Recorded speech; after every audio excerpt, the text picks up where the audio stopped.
Primera carta de Pablo a los Corintios, capítulo 15. Vamos a leer desde el versículo 20 hasta el 34. Dice la Biblia: Mas ahora Cristo ha resucitado de los muertos, primicia de los que durmieron es hecho.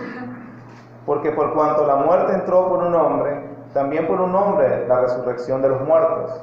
Porque así como en Adán todos mueren, también en Cristo todos serán vivificados. Pero cada uno en su debido orden. Cristo, las primicias, luego los que son de Cristo en su venida.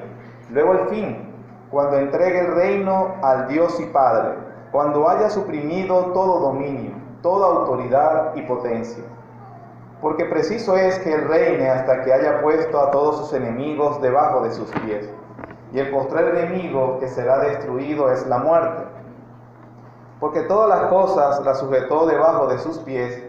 Y cuando dice que todas las cosas han sido sujetadas a Él, claramente se exceptúa aquel que sujetó a Él todas las cosas.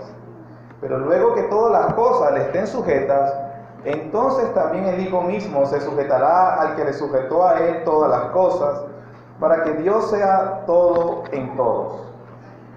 De otro modo, ¿qué harán los que se bautizan por los muertos, si en ninguna manera los muertos resucitan? ¿Por qué pues se bautizan por los muertos? ¿Y por qué nosotros peligramos a toda hora? Os aseguro, hermanos, por la gloria que de vosotros tengo en nuestro Señor Jesucristo, que cada día muero. Si como hombre batallé en Éfeso contra fieras, ¿qué me aprovecha? Si los muertos no resucitan, comamos y bebamos, porque mañana moriremos. No erréis. Las malas conversaciones corrompen las buenas costumbres. Velad debidamente y no pequéis, porque algunos no conocen a Dios. Para vergüenza vuestra lo digo. Sabemos por las otras predicaciones que el capítulo 15 de la primera carta a los Corintios, Pablo lo ha escrito porque está corrigiendo el error doctrinal en la cual la iglesia o algunos de la iglesia la está metiendo. Y es acerca de negar la resurrección del cuerpo, la resurrección física del cuerpo. Y esto es muy importante para Pablo porque las consecuencias de un error doctrinal no se limitan al campo de lo conceptual. Es muy importante tener esto claro porque las consecuencias de abrigar un error doctrinal no se limitan al campo meramente de lo conceptual. No es algo así como, sí, estoy equivocado. Es posible que lo esté, pero solo en el concepto. Lo demás en mi vida está bien. Hay personas que argumentan de esta manera, como acabo de decir, ok, de tener un error en el entendimiento de algo, eso no significa gran cosa. Al final, ni mis decisiones, ni mi relación con Dios, ni mi relación con los demás va a quedar afectada. Pensar así, mis queridos hermanos, que es el común pensamiento que uno encuentra en las personas, es un error garrafal. Un error doctrinal no se limita al campo de lo conceptual, al campo meramente de las ideas. Los errores doctrinales afectarán cómo vivimos. Un error doctrinal nos lleva al comportamiento equivocado. Y ese comportamiento equivocado será siempre, a los ojos de otro, una incoherencia, una inconsistencia, una incongruencia, una contradicción en las cosas que nosotros afirmamos y decimos. Por eso es que muchas personas, al ver el comportamiento de algunos cristianos, terminan diciendo con justa razón, y ese es cristiano, para ser cristiano así prefiero no serlo. Todo por el comportamiento de una persona que es inconsistente, incoherente con lo que afirma y dice. Es notorio y será siempre notorio para aquellos que buscan una evidencia de la obra de Cristo en la persona, la contradicción entre lo que se dice y se hace, y muchas veces dejando mal sabor en las personas que realmente buscan o quieren saber del verdadero evangelio. La contradicción, la confusión, la incoherencia en alguien que se denomine creyente es realmente catastrófico para el testimonio del Evangelio de Cristo. Y eso es lo que está tratando de corregir el apóstol Pablo en todo el capítulo 15 para ayudar a esta iglesia, y a la vez nosotros vamos a aprender a pensar bien, a aclararnos en cuanto a doctrina, en este caso sobre la resurrección. Debemos tener en cuenta algo, hermanos, y si quiero que algo tenga usted claro al final del sermón, al final del culto, cuando usted se recuerde, es que aprendamos que el error doctrinal traerá como fruto el mal testimonio. Y por eso es importante estar claro, y por eso Pablo utiliza en una de sus cartas más largas de todo el Nuevo Testamento el capítulo más largo de esa carta para aclarar acerca de la resurrección. Se lanza todo el capítulo 11 y ha estado argumentando lógicamente, teológicamente y escrituralmente. Del versículo 1 al 11 del capítulo 15, él ha estado aclarando qué es el Evangelio y llevándolos a ser lógicos en su pensamiento. En el versículo 12, que ellos decían, o él dice, ¿cuál es el problema que está pasando? ¿Por qué algunos de ustedes niegan acerca de la resurrección? Entonces lo contrapone en la lógica y dice, ya va, un momento. Un cristiano es alguien que cree en el Evangelio. Y el Evangelio es, como dice la Escritura, la muerte de Cristo por nuestros pecados, la sepultura de Cristo y la resurrección de Cristo. Entonces, si ustedes dicen ser cristianos, no pueden estar negando que hay resurrección, porque entonces están negando algo que es fundamental, que es el piso, que es la base del Evangelio. Después lo lleva a pensar lógicamente, porque si la resurrección no existe, de versículo 12 al versículo 19, les habla de las consecuencias lógicas y garrafales. Si no hay resurrección de muertos, Cristo no resucitó. Si no hay resurrección de Cristo, vana es nuestra predicación. Si no hay resurrección de Cristo, vana es también la fe. Es un sinsentido, es una cosa que no tiene por qué ser, una pérdida de tiempo, es lo que quiere decir. Si la resurrección no es verdad, somos hallados falsos testigos. Si la resurrección no es verdad, todavía estamos en nuestros pecados. Si la resurrección no es verdad, los que durmieron o murieron en Cristo perecieron. Si la resurrección no es verdad, los cristianos somos los seres más dignos de lástima de todos los hombres. Eso es lo que dice Pablo en el versículo 12 al 19. Y lo estuvimos explicando en otras predicaciones. A partir del versículo 20, Pablo entonces hasta el 28, él comienza a decir, a contraponer, pero Cristo sí resucitó, y entonces comienza a contarnos la cadena de acontecimientos que se dieron lugar a partir de la resurrección de Cristo. Y el fundamento de todo esto importante de que Cristo sí resucitó, Pablo cita a Adán y a Cristo como los dos representantes federales de toda la humanidad, que aquellos que están en Adán morirán por causa del pecado de Adán y porque ustedes en el pecado confirmaron la decisión de Adán, pero que Cristo, el otro representante, también ganó la vida y la justicia. Los que están en Adán morirán, los que están en Cristo vivirán. Depende de quién es tu representante federal, que para ser representado por Adán solo se tenía que haber venido a este mundo, porque la Biblia dice, por cuanto la muerte entró por un hombre, por cuanto todos pecaron, pero que la vida vino por la justicia de otro hombre, Cristo. Y ese fundamento teológico lo vimos en la última predicación. Ahora, los versículos 29 al 34, que es el párrafo que nosotros vamos a analizar el día de hoy, es Pablo en su larga argumentación usando la lógica, usando la evidencia histórica, usando el fundamento teológico. Pablo ahora pasa a usar un recurso legítimo que los analistas del discurso llaman el argumento ad hominem. El argumento ad hominem significa el argumento dirigido al hombre o contra el hombre. Se trata en las discusiones de exponer las ideas de la persona y verlas en su inconsistencia para que así de esta manera la persona no haga caso a lo que se está refiriendo. Por ejemplo, el argumento es algo así. Usted dice que en la gestión pasada ha habido mucha corrupción, pero desde que usted está, la corrupción empeoró.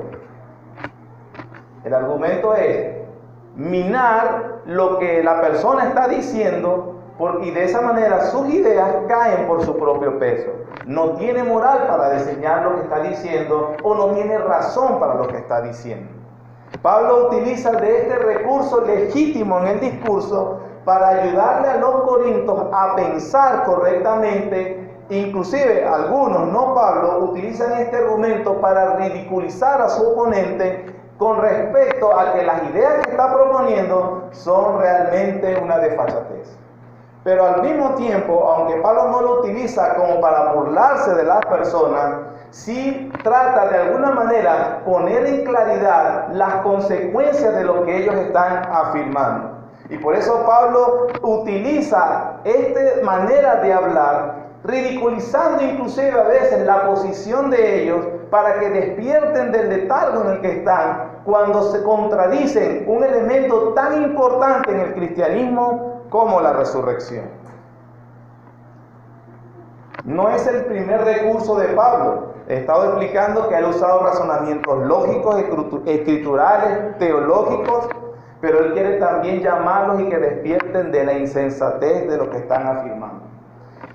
Algunas personas pueden ver esto, lo que acabo de decir, y entonces dicen, las personas en esta época dirán, ¡ay, qué señalador es Pablo! ¡Qué falto de amor! Pablo, no juzguéis para que no seáis juzgados. Pero la verdad, hermanos, es que este párrafo no muestra falta de amor de parte del apóstol Pablo.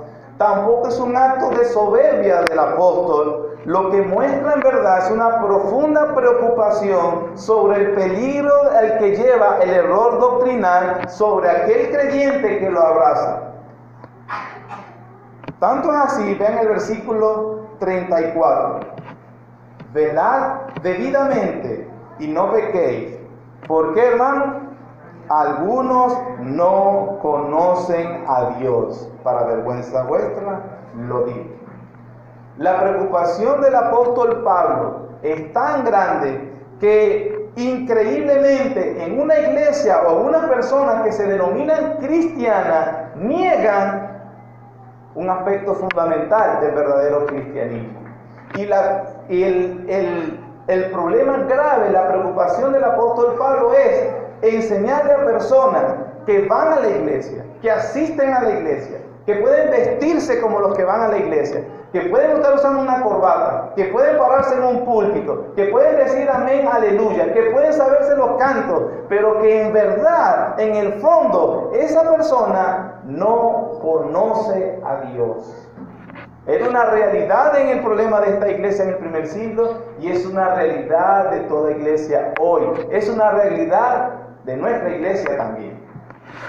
Que podemos aparentar ser cristianos, hablar como cristianos, creernos y tener los hábitos que hace un cristiano y en verdad en el fondo no conocer a Dios.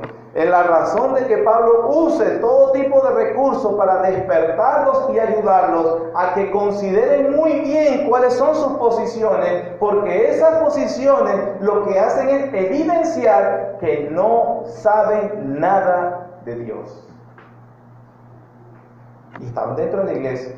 Él no está hablando de una secta satánica de una escuela de ateos, no está hablando de los perversos, los borrachos y los drogadictos de la sociedad, lo que tienen en nuestra sociedad mal. No. Está hablando en la iglesia, estaban estos. Y que debe hacernos considerar que abrazar un error doctrinal puede llevarnos precisamente a la perdición eterna.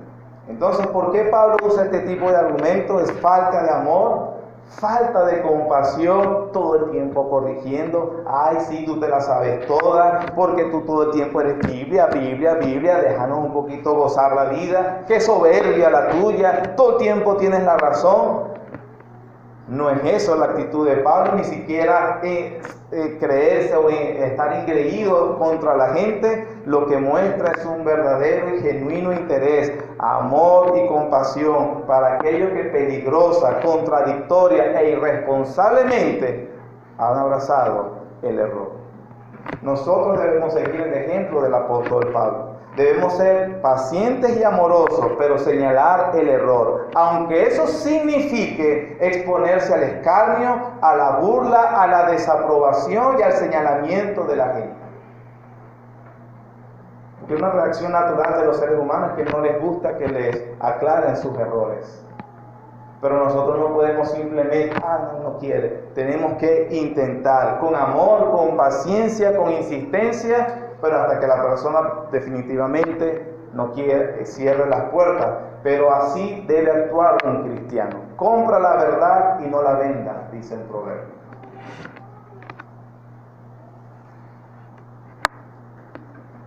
¿Por qué es importante? Porque un error doctrinal no se limita al campo de lo conceptual. No es a meras opiniones distintas pero válidas. En el mundo, yo le voy a decir pseudo-intelectual de hoy, porque es pseudo, no es intelectual. Se ve como, de alguna manera, parte de la madurez, de la evolución, del amor humano, simplemente ya no descartar las distintas ideas, sino abrazarlas todas. Bueno, simplemente una expresión distinta de la misma verdad, o a la final lo que es verdad para ti no es verdad para mí, pero todos somos parte de este mundo distinto. En la viña del Señor hay de todo lo bueno tiene su malo, todo lo malo tiene su algo bueno, entonces todo es un yin yang. Y si alguien, obviamente, sobre todo el cristiano, es el único que se debe parar, fundamentado en que no es que él tiene la verdad en sí mismo, sino que la palabra de Dios es la verdad, ya es considerado un retrógrado, un orgulloso, alguien que le falta humildad, un soberbio. Por supuesto, no quiere decir que algunos cristianos fallamos en la manera como comunicamos la verdad, pero algo sí es cierto y que Dios nos manda a que seamos claros y firmes en ayudar a las personas a aclararles sus ideas sobre el error doctrinal. Pablo entonces pasa en este párrafo, y es lo que vamos a considerar, en tres ideas básicamente. El primero es el versículo 29.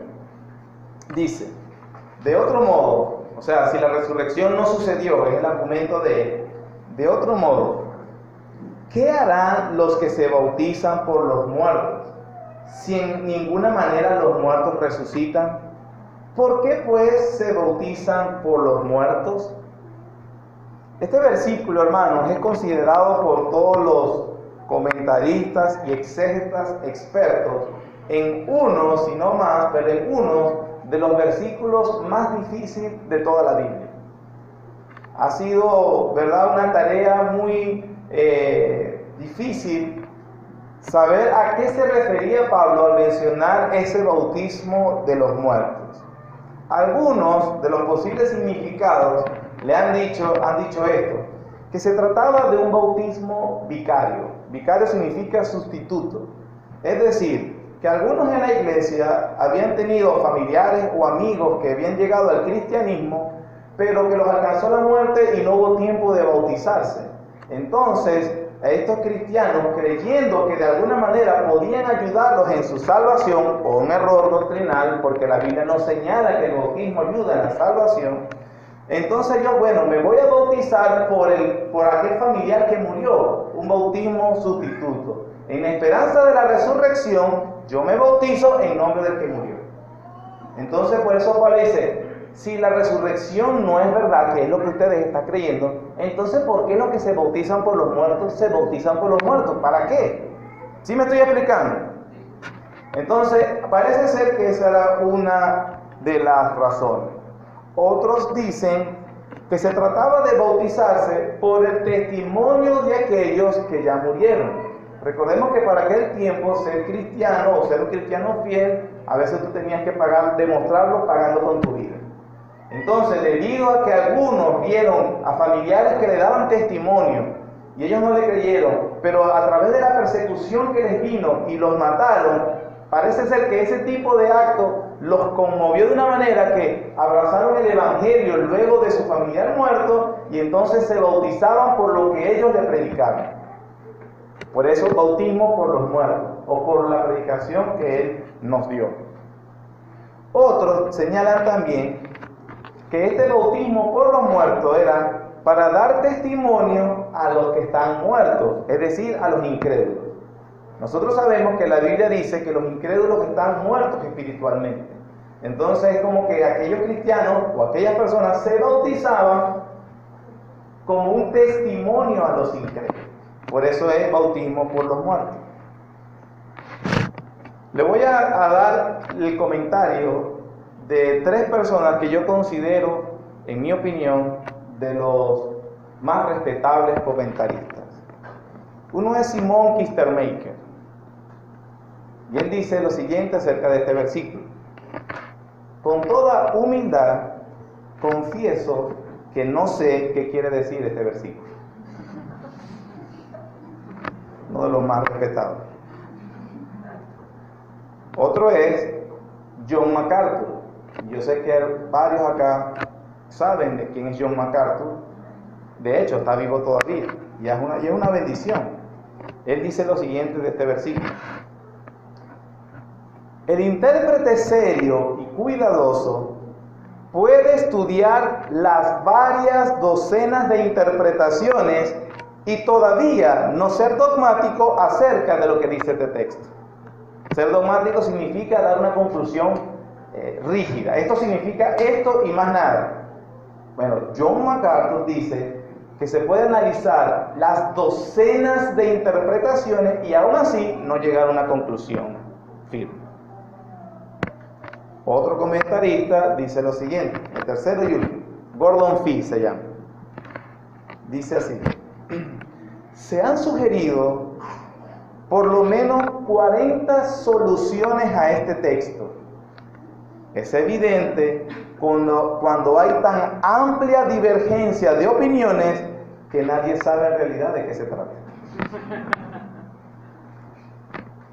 No le voy a seguir diciendo lo que dicen otros. Vamos a quedar después. Bueno, cuando una persona como yo, hermano, por ejemplo, como yo, vea estos 3 que yo considero gigantes en la interpretación y llegan a decir eso, yo quedo, ay Dios. No se sabe entonces a ciencia cierta qué significa. Ahora, aunque eso no está claro qué significa, lo que sí está claro es cómo funciona el texto en el argumento general de Pablo. Sea lo que fuere que significa bautizarse por los muertos, era una contradicción a la postura de la negación de la resurrección. Y el hecho que el apóstol Pablo la mencione no significa que la prueba o que dice que es correcto. ¿Cómo así?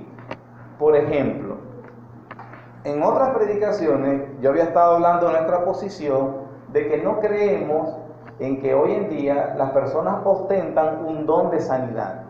Esos que dicen que ven, yo te sano, yo te curo, yo hago esto. Nosotros creemos no solamente porque es una posición nuestra, sino que la Biblia enseña claramente que es un don para la iglesia al día de hoy. Sin embargo, usted me puede oír decir, o usted seguro ha escuchado decir, si en realidad las personas tienen el tal don de sanidad, en vez de hacer una tarima con un show mediático y para quitarle plata a la gente, ¿por qué no se va a un hospital, a la unidad de cuidados intensivos y sana a todos los que están allá? ¿Y no es mejor? Ahora, usted me puede oír decir eso y no va a concluir, Luis cree en el don de la sanidad porque los está mandando al hospital, a la unidad de cuidados intensivos. No, simplemente estoy diciendo, como no creo en eso, pero de todas maneras es una inconsistencia que usted diga que tiene el don de sanidad y que no vaya al hospital donde se está muriendo mucha gente y lo sane allá mismo. ¿Sí me estoy explicando? Bueno, parece ser que algo así es lo que está diciendo el apóstol Pablo cuando menciona esta práctica que el Nuevo Testamento no afirma, que no dice que es correcto, que no nos manda a bautizar ni por los muertos ni por nadie, sino que aquellos que se bautizan son aquellos que han creído en Jesús y en arrepentimiento y fe, y es una señal, un signo de que han abrazado el Evangelio. Eso es para creyentes, no por ningún muerto, sino por Cristo que murió y resucitó. Ese es el bautismo cristiano. Toda persona que ha venido abrazado el Evangelio se bautiza. Pero no todo el que se bautiza es verdadero cristiano. Todo verdadero cristiano se bautiza. No todo el que se bautiza es verdadero cristiano. Eso es una cosa. Entonces, en ese sentido es que Pablo hace mención, ayudándolo a los corintios a pensar de que, mira, hay una práctica que es incorrecta, pero se hace en esperanza de la resurrección de los muertos. Si inclusive en el paganismo o en algunos con sus errores tienen la conciencia de que hay resurrección de muertos, ¿cómo es posible que ustedes afirmen que no hay resurrección de muertos? Eso es aparentemente la razón de que Pablo lo menciona. Vayamos al segundo argumento, versículo 30 al 32. Dice: ¿y por qué nosotros peligramos a toda hora? Os aseguro, hermanos, por la gloria que de vosotros tengo en nuestro Señor Jesucristo, que cada día muero. Si como hombre batallé en Éfeso contra fieras, ¿qué me aprovecha? Si los muertos no resucitan, comamos y bebamos, porque mañana moriremos.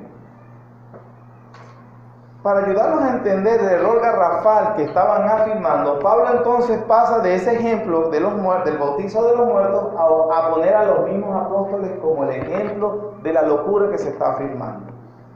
Él está diciendo que el ministerio de los apóstoles estuvo marcado por experimentar peligros, escasez, hambre, calumnia, sufrimiento, descalificación, persecuciones, difamación, entrega, oposición. Que el ministerio de ellos siempre estuvo marcado por eso. Y Pablo le está diciendo, ¿tiene eso sentido si en verdad la resurrección no es verdad? O si dije como redundé, ¿verdad? Si la resurrección es mentira, ¿tiene sentido vivir así? Si al final los receptores del mensaje de los apóstoles que se sacrificaban como se sacrificaban, morían engañados, condenados, sin esperanza alguna, en pecado, y al final esperando algo que no es verdad como la resurrección, realmente estos tipos están locos. Y nuevamente, el cristianismo es un absurdo. Vean, por ejemplo, cómo lo dice Pablo en esta misma carta, pero en el capítulo 4. Primera carta a los Corintios, no pierda el 15, capítulo 4.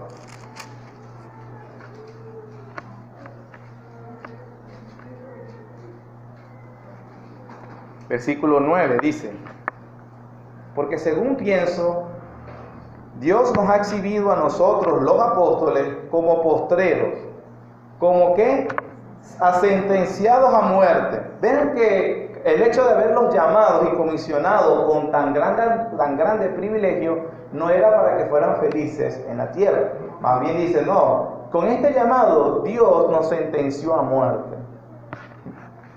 Según pienso, nosotros los apóstoles, como sentenciados a muerte, pues hemos llegado a ser espectáculo al mundo, a los ángeles y a los hombres. Nosotros somos insensatos por amor de Cristo, mas vosotros prudentes en Cristo. Nosotros débiles, mas vosotros fuertes. Vosotros honorables, mas nosotros despreciados.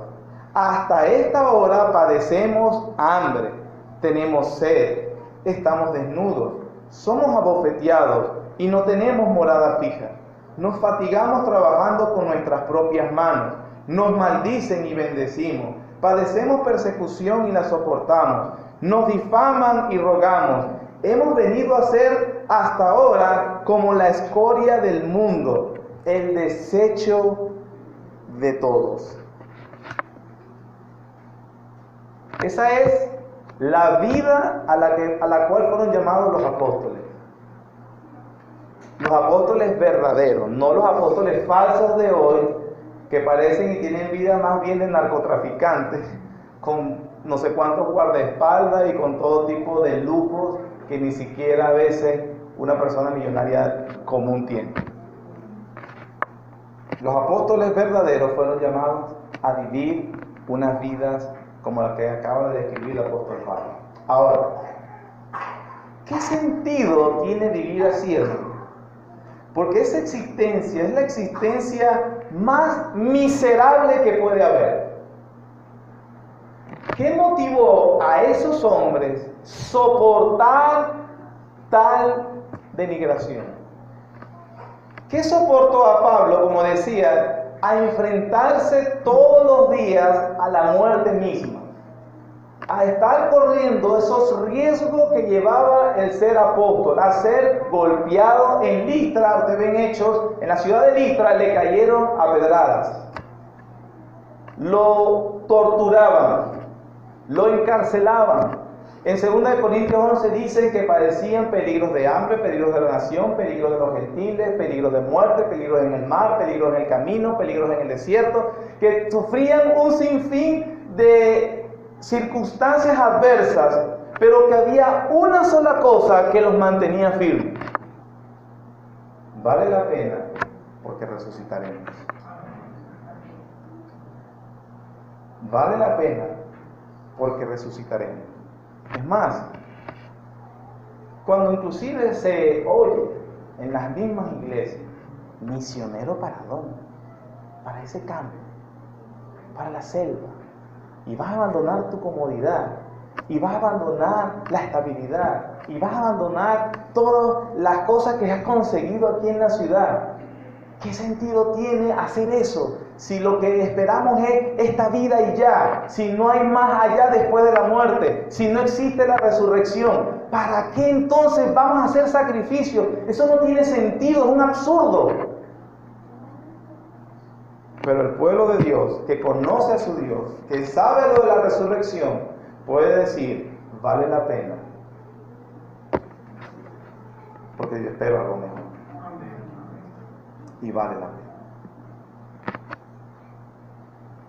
Pablo les lleva en el versículo 32, si como hombre batallé en Éfeso contra fieras, ¿qué me aprovecha si los muertos no resucitan? ¿Cuál es la conclusión lógica? Comamos y bebamos, porque mañana moriremos. Ignorar la realidad de la resurrección precisamente también quita todo resguardo de la vida moral, hermano. Cuando Pablo cita comamos y bebamos, que mañana moriremos, es la filosofía que todo el mundo tiene acerca de que, mira, la vida se va a acabar.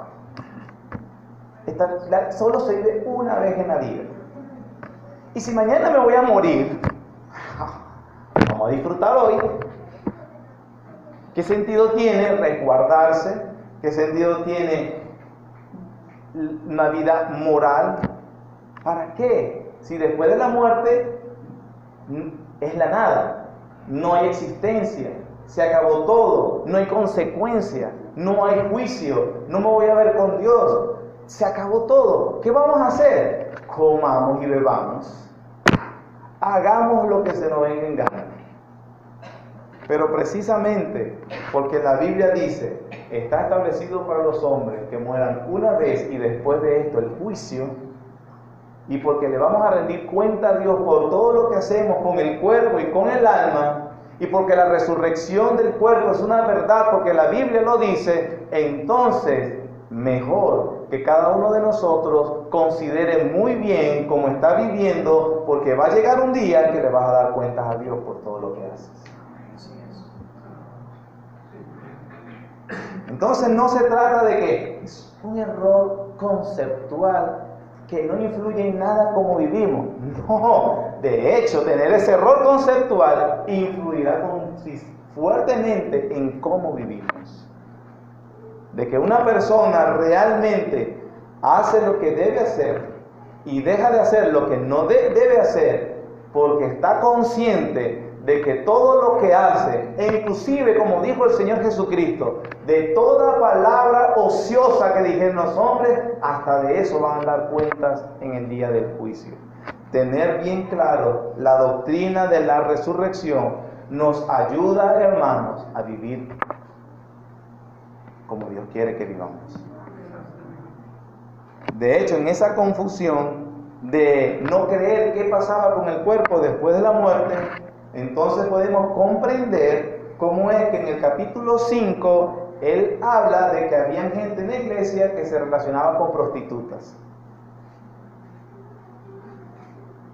Y por supuesto, alguien que no cree alguien que está convencido que no importa qué pasa con el cuerpo y que después de la muerte tampoco importa qué sucede cuando viene la muerte, comamos y bebamos. La cita inclusive es de Isaías, capítulo 22, versículo 13. El Señor le manda un juicio, le declara un juicio a través de Isaías, que venían a invadirlos prontamente a Judá, y que es una advertencia. Cada vez que usted vea en la Biblia sentencias de juicio, el propósito principal es para que abandonen el pecado que estaban haciendo. Es para que tomemos en cuenta que Dios realmente va a pedir cuentas por lo que estamos haciendo y abandones el pecado. Si la persona persiste en el pecado, obviamente llevará su juicio. Si la persona viene en arrepentimiento, la Biblia dice que Dios le va a dar misericordia. Pero en el juicio, en el capítulo 22 de Isaías, que usted puede consultar luego, Él les manda y dice, viene la invasión, y lo que hicieron los judíos, o los de Judá en ese momento fue, dijeron, mañana moriremos, comamos y bebamos. El juicio vino peor. En el versículo 33, no solamente Pablo les cita a Isaías 22 en la Escritura nuevamente, no solo les ayuda a entender las consecuencias morales que conlleva no tener en claro la resurrección, sino que cita a un poeta griego que seguramente los corintios conocían. Recuerden que son griegos, una colonia romana, pero que son griegos, y él cita a Menandro. Y en el versículo 33 no es una palabra de Pablo, es una cita a un filósofo griego. El versículo 33 dice, no erréis, las malas conversaciones corrompen las buenas costumbres. ¿Qué significa? Porque Pablo inclusive cita a este filósofo griego para ayudarlos a despertar de su error. Porque debido a que seguramente habían estado abrazando lo que los griegos pensaban con respecto a la resurrección, que era rechazarlo, ellos estaban obviamente trayendo esas ideas a la iglesia y negando la misma resurrección de ellos. Esto nos enseña también algo, hermano. La Biblia no desestima el conocimiento, de hecho nos anima mucho. Creo que si Dios quiere el domingo que viene vamos a ver eso en la escuela dominical. La Biblia nos llama a que aprendamos. Inclusive para predicar mejor, a veces es necesario saber cómo piensan las demás personas. Eso indica que a veces tendremos que estudiar sus puntos, sus posiciones, sus teorías. La Biblia no dice que usted debe creer a ciegas. La Biblia te enseña que usted debe esforzarse en conocer, que debe aprender, que no debe seguir lo que le dice una sola persona, inclusive el pastor de la iglesia. Usted debe analizar, usted debe certificar, usted debe aprender. Sin embargo, si usted no tiene, hermano, si usted no está bien firme en la verdad, es posible que en la medida que usted se exponga al error, abrace más el error que la verdad. Y eso es verdad bastante evidente, porque yo, por ejemplo, y con conocimiento de causa lo digo con toda responsabilidad, oigo muchas personas que vienen a las iglesias, a esta y como a otras iglesias que se llaman cristianos, y dicen y comunican una serie de cosas que se parecen más a un aprendizaje en la montaña de Sorte que a la Biblia. Mire, es increíble cómo el error doctrinal pone a las personas a vivir de una manera tan supersticiosa. ¿Por qué? Porque una persona que no está claro en lo doctrinal no va a vivir sin consecuencias. Alguien que vive diciendo que puede decretar cosas y que se cumplen. Alguien que cree que está pagando las maldiciones generacionales de su abuelo. Alguien que cree que el evangelio es prosperidad en esta vida y que Dios lo que quiere es hacerte un hombre, un buen hombre, una buena mujer, un buen empresario, un buen administrador, un campeón, un hombre de éxito. No vivirá sin consecuencias trágicas. Y por eso la evidente, bochornosa caricatura que se hace del cristianismo. El mandato entonces es el mandato de Pablo en el versículo 34. Velad debidamente, no pequéis, porque algunos no conocen a Dios. Para vergüenza vuestra lo digo. Cuando Pablo los exhorta a no pequéis, ¿a qué pecado se está refiriendo? A robar, a mentir. ¿A qué pecado se está refiriendo? No pequen, pero ¿en qué sentido está diciendo no pequen? Para él en esa palabra, ¿qué significa no pecar? Cuidado con negar la resurrección. Es más, Pablo dice que aquellos que no están claros con esto, que la niegan, que no la valoran correctamente, que no la predican, no conocen a Dios. La más trágica de las consecuencias. No saben quién es Dios. Y estaban en la iglesia. Estaban en la iglesia. No estaban afuera. Estaban dentro de la iglesia. Y esto es un llamado de atención importante para cada uno de nosotros, que nos debe llevar a reflexionar seriamente. Seriamente. Que muchos podemos estar predicando desde un púlpito. A algunos les gusta usar corbata o unas faldas. Unos usan la Biblia, usted sabe, para arriba y para abajo. Algunos se han liberado de estas etiquetas convencionales, pero dicen que son cristianos. Asisten los domingos a un culto o a veces cuando quieren. A veces oran, a veces no oran. Pero más allá de todo eso que se hace superficialmente, en realidad no conocen a Dios. La importancia de tener cuidado del error. El Señor nos ayude. Y sobre todo, hermano,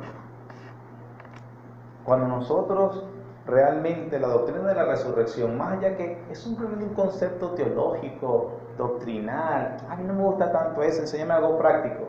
No hay nada más consolador para un alma que verdaderamente ha creído el Evangelio, que el Señor Jesús se encargó de la muerte. De la muerte. Para terminar, vamos a buscar segunda carta a los Corintios, capítulo 1.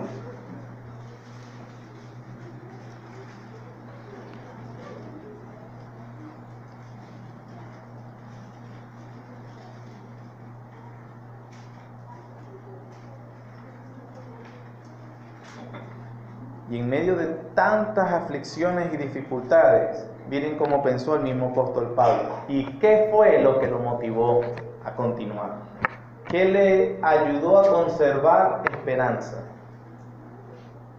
Versículo 8 hasta el 11. Dice: porque hermanos, no queremos que ignoréis acerca de nuestra tribulación que nos sobrevino en Asia, pues fuimos abrumados sobremanera, más allá de nuestras fuerzas, de tal modo que aún perdimos la esperanza de conservar la vida.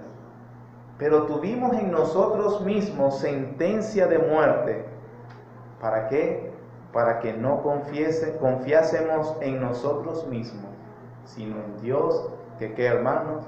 Resucita a los muertos, el cual nos libró, nos libra, y en quien esperamos que aún nos librará de tan gran muerte, cooperando también vosotros a favor nuestro con la oración, para que por muchas personas sean dadas gracias a favor nuestro por el don concedido a nosotros por medio de muchos.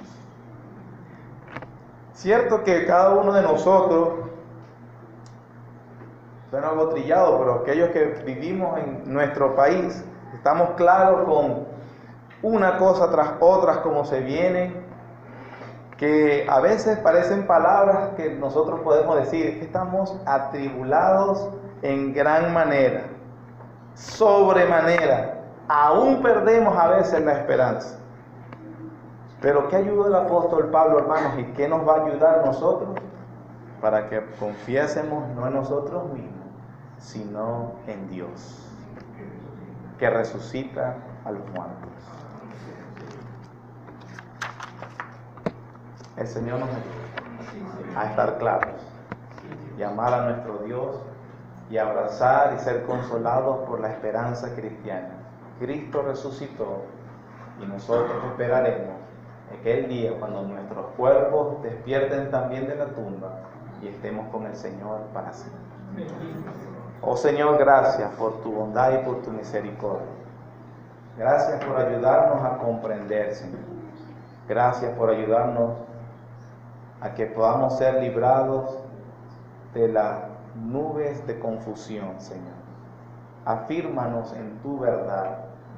Ayúdanos a anclarnos en tu verdad.